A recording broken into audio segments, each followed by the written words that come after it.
Our Father, which art in heaven, hallowed be thy name. Thy kingdom come. Thy will be done in earth, as it is in heaven. Give us this day our daily bread, and forgive us our trespasses, as we forgive them that trespass against us. And lead us not into temptation, but deliver us from evil. For thine is the kingdom, the power, and the glory, forever and ever. Amen.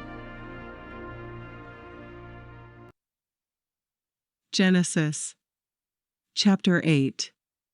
God remembered Noah, all the animals, and all the livestock that were with him in the ship, and God made a wind to pass over the earth. The waters subsided.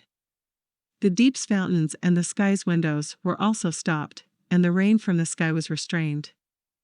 The waters continually receded from the earth. After the end of 150 days, the waters receded. The ship rested in the 7th month, on the 17th day of the month, on Ararat's mountains. The waters receded continually until the 10th month. In the 10th month, on the 1st day of the month, the tops of the mountains were visible.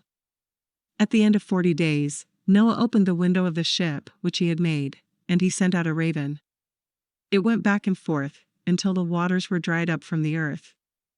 He himself sent out a dove to see if the waters were abated from the surface of the ground, but the dove found no place to rest her foot, and she returned into the ship to him, for the waters were on the surface of the whole earth.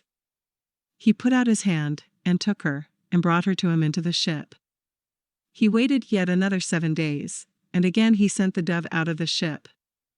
The dove came back to him at evening, and, behold, in her mouth was a freshly plucked olive leaf. So Noah knew that the waters were abated from the earth. He waited yet another 7 days, and sent out the dove, and she didn't return to him any more. In the 601st year, in the 1st month, the 1st day of the month, the waters were dried up from the earth. Noah removed the covering of the ship, and looked. He saw that the surface of the ground was dry. In the 2nd month, on the 27th day of the month, the earth was dry.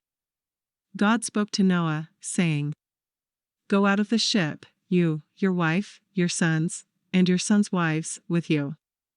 Bring out with you every living thing that is with you of all flesh, including birds, livestock, and every creeping thing that creeps on the earth, that they may breed abundantly in the earth, and be fruitful, and multiply on the earth. Noah went out, with his sons, his wife, and his sons' wives with him. Every animal, every creeping thing, and every bird, whatever moves on the earth, after their families, went out of the ship. Noah built an altar to the Lord, and took of every clean animal, and of every clean bird, and offered burnt offerings on the altar. The Lord smelled the pleasant aroma. The Lord said in his heart, I will not again curse the ground any more for man's sake, because the imagination of man's heart is evil from his youth. I will never again strike every living thing, as I have done. While the earth remains, seedtime and harvest, and cold and heat, and summer and winter, and day and night will not cease.